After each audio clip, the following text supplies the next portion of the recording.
The Square Ball Podcast.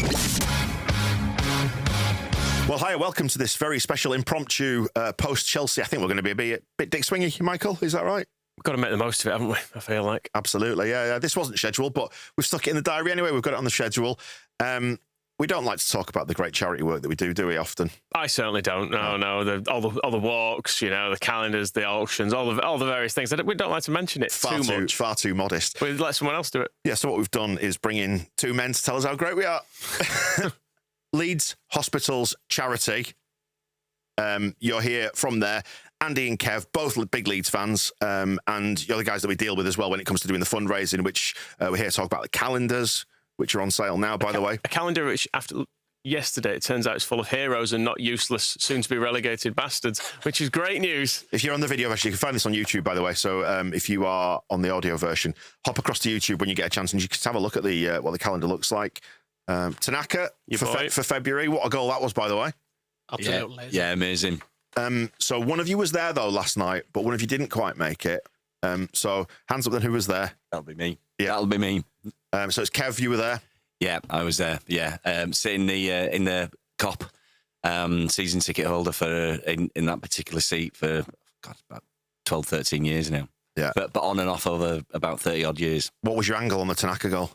Pretty much right behind it. Yeah, it's nice, wasn't it? Yeah, it was brilliant. And when it left his foot, he's like, yeah, it's in. That'll do. And sadly, Andy, you didn't quite make it this time because I was on our work Christmas do. I was trying to follow it via my phone in the Indian tiffin rooms on Greek Street, and then latterly on 5 Live on the train home. So you sacrificed seeing that for the works Christmas do, but it's that time of year, isn't it? So hang on a second then. If you were there, Andy, Kev, you what did you just got a side door just in time for what the works Christmas do to get to the game? Yeah. So I left about 5:30. Obviously, pre-match routine to do and make sure I get into the right parking spot and whatnot, and walk in. But yeah, I creeped off early, so left a hardcore there to get on with it. Good stuff. And what a night wasn't it? Great. I don't know about you. I ended up just pulling a blanket over myself on the sofa at about 2:30 this morning because after I got home and we published the podcast and the show and stuff, you do that thing, don't you, where you're like, right, I need to consume everything now, which is why we're putting this out cynically putting this out because you're going to want to consume things about this. But whatever the opposite of doom scrolling is, I was doing that. See, I was listening to Rory Jennings, so it's a mixed bag. Yeah. Nice to see him not happy, but at the same time, it's still Rory Jennings. Harvesting stuff for propaganda, obviously. Yeah. Which we're going to do. We saved it just in case something good happened this week. Didn't we? That's going to come out on Friday. So you'll put this one together with a smile on your face, no doubt. It's a nice, easy job as well when we've won. Yeah. Rather than having to think, who else is miserable this week? It's just the team we've beaten. Great though, wasn't it? Have you sort of watched it back, Andy, as well? Have you been like hoovering up all the clips and the content? Oh, absolutely. I was straight on match of the day as soon as I got home, really. And again, similar to you, I was just up scrolling till the early hours and then went to sleep. Yeah, behaving like a grown up again because I got stuff to do in the morning. Yeah. But what about that then? And Kev, it was terrific in the ground, wasn't it? It was fantastic. Yeah, we were there's a few of us who are Leeds fans in the charity, and we were all sort of together for quite a bit. And we were saying that it needed to be like it was last night. It needed to have that edge and that sort of that toxic atmosphere, which sort of Leeds Chelsea does kind of breed, doesn't it? But as soon as you got into the ground, as soon as the teams came out, you felt like it could be a good evening. Yeah. I'm an eternal optimist, so probably hoping for a win. But then just that formation, just the way they got stuck into Chelsea, didn't let them play, and then the Bijol goal was just unbelievable. Yeah. And you're up then. That's it. It's you've kind of got something to be excited about. So it was brilliant. And a miserable birthday for Ken Bates, which is very important as well. Yes. Was that today? That was yesterday, I think. It's yesterday or today, I can't remember. Yeah. It's certainly around the start of December. This week keeps getting better. Yeah, I forgot to mention that, actually, didn't we, on the match ball? Didn't even think about it. How old is he now? I'm going to check on Wikipedia. So what must... He's very old. 1,000. But as we've discussed, it's today's birthday's today. It's today, is it? Right. So he's 94 years old today, 4th of December. Wow, there you go. Should we get him a new scoreboard? Do you know what? It was that old school. Speaking of that, it was that old school little undercurrent to it that adds so much to this victory. And it's something you've got to remember when you see, Chelsea have picked up a lot of new international fans, like people in the States, there's kids in Nigeria and stuff who all try and score internet points. And then you are in the stadium on a night like last night and you just realise the two are just, one will never understand the other. It's like that Twitter experience or whatever. It's nothing to do with what we saw last night. And you were saying actually as well, Kev, about being a big kid last night and seeing the away end emptying, and there's so many little things to latch onto that you love with these things. Yes, I do that thing I was saying to Michael earlier, that I go from my seat down to the bottom so I can get out sort of once the final whistle's gone. And it was just beautiful watching those Chelsea fans leave and just blue seats left behind. It's kind of that, see ya. Yeah, go on, off you go. Fuck off. Enjoy your journey home. I hope it's long, I hope it's hard, and I hope you get home at 7 a.m. Excellent stuff. Right, back to the calendar then. Let's give a quick mention to the calendar, which is on sale now. You can get that. It's on the shop. I think it's there's a short link to it as well, thesquareball.net/calendar. 2026, we've gone with next year. We have, yep. Which is always the best but format. Shirts from all years. Yeah, so it's retro shirts from across the ages, and it's this year's team in them. It's always a really difficult challenge when you're doing a contemporary calendar. It was always the case with the club calendars, wasn't it? That you put a player in there who's gone by August. And especially with the spectre of relegation hanging over you always as a newly promoted team, it's a bit of a challenge to figure out who to put where. So who we got when then? Should we have a quick run through it? Maybe working from the back. I mean, Longstaff, December. I think he'll be here. Yeah. I think he'll still be here.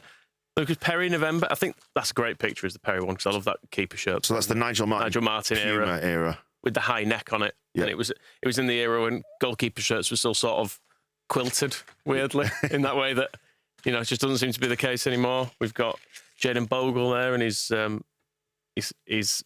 horizontal striped Piston Hotels. That's the 93-94 shirt. And the year after, I think. Yeah, get this, kids. They used to keep them for 2 years.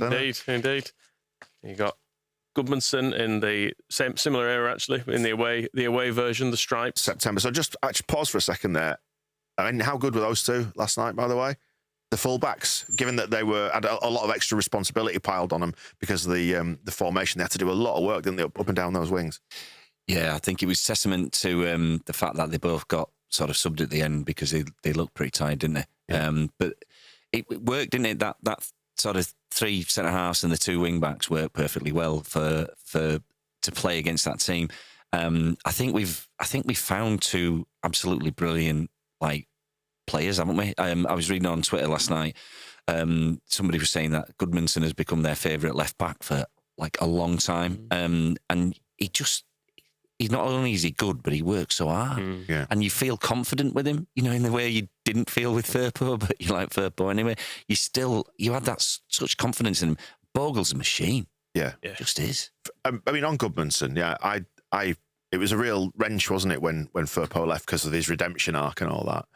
But he has maybe that arc had peaked. Maybe it hit the top, and it was a good time to say goodbye. I was going to say his departure felt like, I don't know about to you, like it was probably the right time to say goodbye. But then you want to build on it, and I think we've done really, really well with how they've recruited Goodmanson. I love the way Goodmanson seems able to dig a cross out as well from it. The ball can be right under his feet, or there's someone right in front of him, and somehow he just can always get his foot around it and just get it into the box, can't he? There was one he did near me in front of me in the East Stand last night where I think he just kind of dropped his shoulder and let the ball bounce and go round him, and he just turned the man and he broke away. I was like, that's good, isn't it? I like that. But yeah, they've both been great signings in their own right, I think, haven't they? Yes. It also helps that Goodmanson's defending isn't based on vibes, right. which I feel like we've had at left back for, it's Tony Dorigo pretty much. I think. Right, so we'll go back to Michael. Back to the calendar. I love that one. Where were we? I think we'd left you in September. Go forward. Oh, sorry, I'm skipping months here, aren't I? Yeah. Let's mix it up. We're just jumping around. I'm doing this jazz style. Let's go to April now. Similar era actually to the last one as well. The classic, the blue and green, slightly remade stack for the first year back in the Premier League last time. We've got Willie Nonto in the Champions League era Strongbow. That's from May. That was a really nice shirt. That I wore that one absolutely to death. Yeah. I think that was when I was at sixth form, that shirt. So it was like you could wear your own clothes. So I just wore that for like a full year. A very muscular looking Joe Rodon. Yep. Bleeding from the head, as he should be. In June. And then our poor old injured Dan James. They're in cartoon form. July, which is probably when he'll be back Oh, for pre-season. what's actually wrong with him this time? Was it his hammies, they said? Oh, dear. Yeah. Oh, there he is. Calvert-Lewin, also looking muscular and magnificent in his half and half Packard Bell blue and yellow number. Got that one in the loft still, that shirt. Yeah, I've still got that in my drawer, and I've got the Nice white fabric, that one. Yeah, it was thick. Sort of cottony feeling. Yeah. He was great last night as well, wasn't he, Calvert? Yeah, he did a lot of work, didn't he? And that goal took it magnificently. Yeah, we probably have a similar sort of view, don't we, Michael, because we sit in the cop. But when Okafor's robbed their centre half, you just think it's in, you know, and you want Calvert-Lewin to score, don't you? Because he's a striker, he needs goals, and I don't care if they come off his ear or his elbow or his arse. It's just good. It's just brilliant that he scored. But yeah, he works. You could see with the centre forwards last night, they worked so hard, and they seem to work well together. Yeah. You know, so it was great. It was just it's the first time I've seen lots of the pictures there. I was trying to work out how many of those shirts I've actually got, and then realised there's quite a few I haven't got actually. Yeah. Yeah, thankfully they're all mostly in. Yeah, most of those are in my drawer. I've still got the blue Lazio one as well, actually. But yours became unwearable, didn't it, famously, Michael, because of the name and number you got on the back? Yeah, the Kewell shirt. I've never got names. I wasn't a naive child like you. I think that might be the last one I did. Right. Because I've got, prior to that, I have a Lee Sharp 7. Sharp 7. I've got a Hasselbank 9. You have a good record. I've got the Kewell one, and I think that's where I stopped it. I think I did have a Brian Dean one, but I think that must have gone in the bin at some point because I don't have that anymore. It was that was the high necked, the white one. Coca-Cola Cup final one. But I have got that shirt again now, but not with Dean on the back, sadly. So that's the calendar. That is on sale, on our website, squareball.net/calendar, or just head to the shop there on the website. And I mentioned it, we brought you guys in as well because all the money from the calendars, we basically pay for them, and then all the profits from the calendar go to you guys, and we always add some more on top. So happy to absorb the cost on that because it's a great cause. Do you want to explain a little bit about the cause and the charity and where it goes so people know that when they buy a calendar, what it is that they're supporting? Yeah, absolutely. So we're Leeds Hospitals Charity. We support all the hospitals in Leeds, of which there are 8, one of which is the Leeds Cancer Centre, which is where the money from the calendars support. Over the last sort of 7-8 years that you've been doing them, over £20,000 has been raised. And all of that has been committed within the Cancer Centre for some fantastic projects, one of which I'm going to talk about today is called Surface-Guided Radiotherapy, which is a... This is a good use of AI, I believe. It is a good use of AI. Because we often mock AI and how it's killing the planet, and we've got server farms that are drawing fresh water because people want to know how to make, I don't know, a loaf of bread. Just in recent weeks, it's basically been putting Daniel Farker in unfortunate historical photos, a lot of it. But tell us about a better use. So it uses AI to map out someone's body who is going to be undergoing radiotherapy treatment. And what this does is it means that the actual laser that provides the radiotherapy is as accurate and as intense as it can be, so that it's only focusing on the cancer. What this then does is it means that the patient doesn't need to have permanent tattoos on their body. Is that often the case with radiotherapy in the past? Like someone has radiotherapy and therefore they end up with scars that they want to cover? Is that the... They end up with permanent tattoos. Which is that from the laser then, is it? No, it's to have them in the same place at all times. Ah, okay. So they get lined up with where the tattoos would be. They have to stay very still. Ah, right. They activate.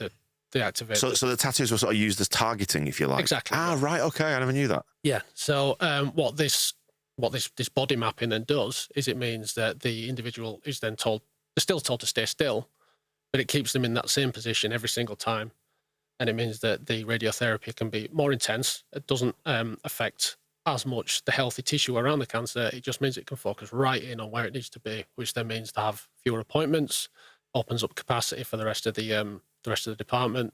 And like I say, it doesn't have these tattoos that is quite a big mental health issue with a lot of radiotherapy patients, because they have that permanent reminder of, what could be like the worst time of their life, essentially. Of course, yeah. No, absolutely. And that's the reason why we wanted to make the calendars and support you guys in the cancer charities as well, because the other one it's the Leeds Breast Cancer. What's the title of the name of it now? Because that's changed a little bit, hasn't it? It's the Breast Cancer Research Action Group. Right. So a lot of what they put money into is what it says on the tin, essentially, like research into breast cancer causes. And the SGRT that I've just been talking about was also partially funded by that group as well.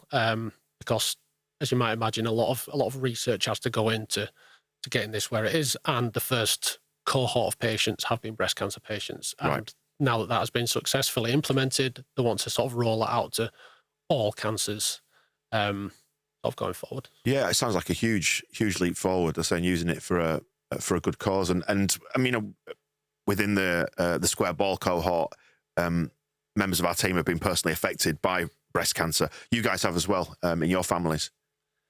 Yes, we both have, and just from sort of conversationally, a couple of years ago, on Boxing Day, actually, I lost my fiance's sister, and so that still means that sort of this time of year is still very raw, very difficult for the family, and that was all breast cancer, and Kevin has a similar situation. Yeah, so my mum.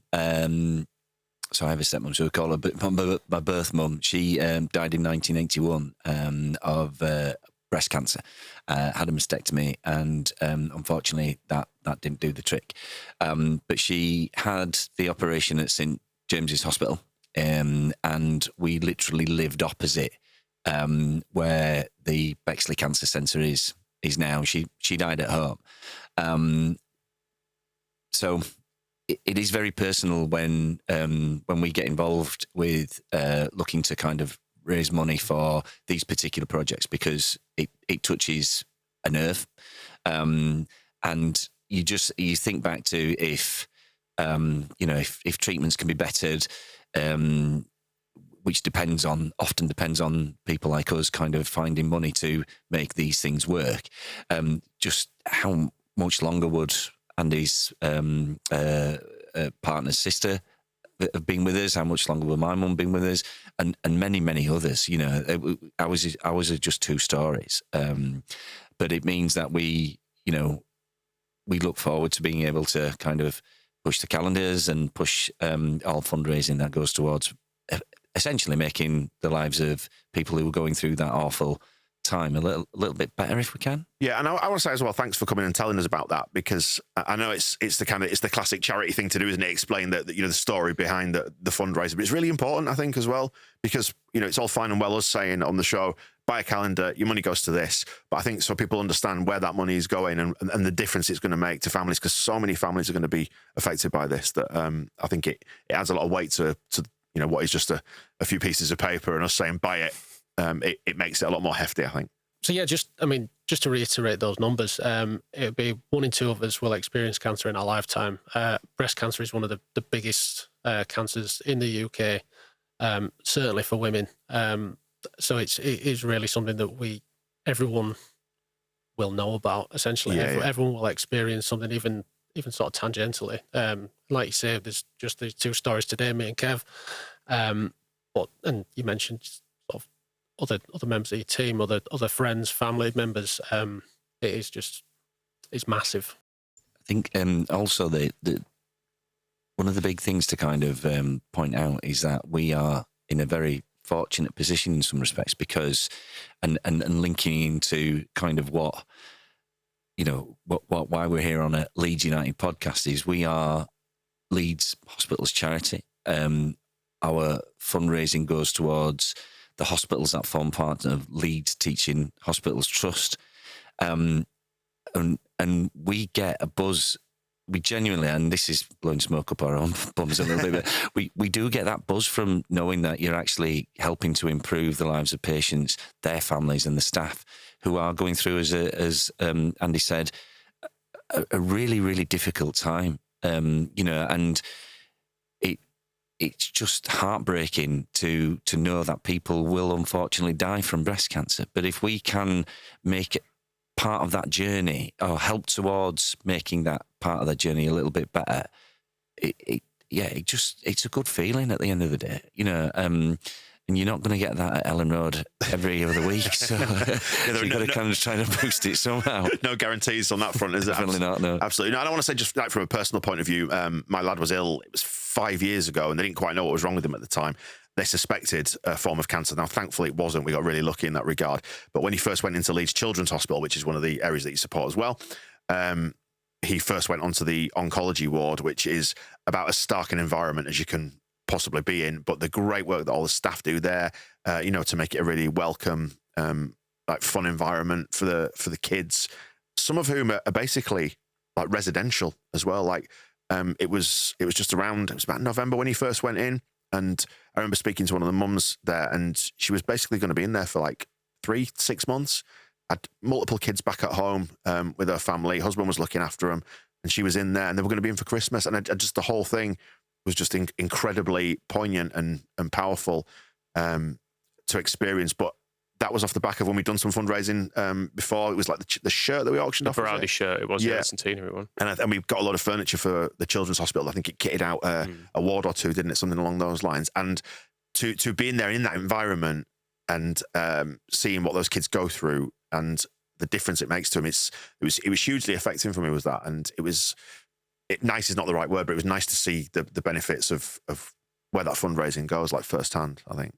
Yeah, absolutely. It's that those home comforts are not always something that you think about when you're going into hospital. But as you mentioned there, the furniture, the lockers that you guys were able to fund through that centenary shirt really did make a difference, particularly with it being around COVID as well. Yeah, because people were having to spend a lot of time in hospital. We had the COVID restrictions when he was in. Yeah, exactly that. Yeah, so it just meant that people could, like parents, could stay with the kids and bring more things in than they would be able to normally, because they had those bedside lockers that were all made possible through that raffle. So again, thanks to you guys, and thanks to everyone who bought a ticket. Brady's song got an outing last night, actually, didn't it? It did, yeah. But in the second half, I was like, "Oh, that's nice." It's normally under one of two circumstances when the old player songs come out, and it's either when everyone's really pissed off with the current day, or when we're just having a nice big party. I thought it was good. Yeah, it's funny. It's kind of almost a circle, isn't it? That it's like the absolute despair that you just think, "Oh, let's just sing about Lucas Raleigh for a bit." Is the Let's Go mental chant as well. You can swear on it. It's fine to say fucking, don't worry. Well, it's representing the charity. I'm not sure how they feel about it. But Let's Go mental. That was brilliant. And see people around you are a lot younger, a little bit older and whatnot, and all joining in. Mm-hmm. I think it summed up last night. It's great that community kind of is there, isn't it? And it's drawn from all over, really. And although it's Leeds that draws them in, there are people who are coming from all over the country, aren't there, to support our amazing club. And it's the same with Leeds Teaching Hospitals Trust. And to take your point, if I may, Dan, about your child coming in, children from all over Leeds, but all over West Yorkshire, in fact, all over the UK to some degree, come into the Children's Hospital. Breast cancer patients come from all over to the Yorkshire Cancer Centre to be treated. And so I think it's not lost on Andy and I and the charity that actually, and I've said this a couple of times, but it is Leeds. It is Leeds. That's what kind of keeps us all together. And yeah, I'm not sure we'll get any all play a chance at the cancer centre, but we can look into it. But we get some posters up on the walls. You never know, do you? You never know. In terms of other things people can do to support, because obviously buying a calendar, it's £10. It's a nice thing to have on your wall. That's really great. But if people want to help in a bigger way, either money or doing anything else, what else can they do? Like businesses, things like that. Yeah. That's a great point, and that's one of the main area I look after for the charity is to work with corporate businesses. That sounds so pretentious, doesn't it? To work with businesses like the Square Ball to help kind of bring bring extra donations into the charity. So if if you are a business, if you have a charity of the year, if you are looking for a charity support that is very Leeds focused, then we can definitely help you out with that. And we fund. The calendars we talked about, the breast cancer, we've talked about sort of children's, and we've done so much in children's over the last, a long time, but over the last year to help improve that experience you went through, Dan, with your son. We haven't really talked about it, and I know it's technically another code of sport, but the Rob Burrow Centre for Motor Neuron Disease, that was basically the funding for that building fell onto Leeds Hospitals Charity to kind of get. Yeah. So there's lots of things that we'd fundraise. There's lots of ways of how you can get, how you can work with us, and we're here to kind of help you sort of make yourselves feel better, I suppose, to some degree. If you've got money to spend and you want to spend it in a charitable cause, then we will help you in the nicest possible way. If you want to make me feel better, can we save it for when Leeds are off the back of 4 more defeats, and then just come in and tell me how great I am? Because that's when I feel worst. We can do that. Yeah. If people want to help, just Google Leeds Hospitals Charity. You've got a dedicated website there, and all the information they'll need is on there. Is that right? Absolutely. Yeah. LeedsHospitalCharity.org.uk. Perfect. Thanks for coming in, and let's just hope we repeat the whole thing again against Liverpool at the weekend. I mean, imagine a world in which that happens. I wasn't optimistic going into this run of games. Suddenly, I must admit, saw the team sheet yesterday and I thought, there's a chance. There's a chance. Guys, thank you very much, and we'll catch up again soon. All right. Brilliant. Thanks, Dan. Thanks, Dan. Thanks, Michael. The Square Ball Podcast.